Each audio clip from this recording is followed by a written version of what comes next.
پر موږ باندې حملې لکه حیوان وکړلې هغو پر موږ باندې حملې لکه حیوان وکړلې هغو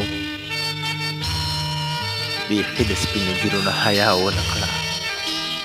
هغو بیخي د سپینو ږیرو نه حیا ونه کړه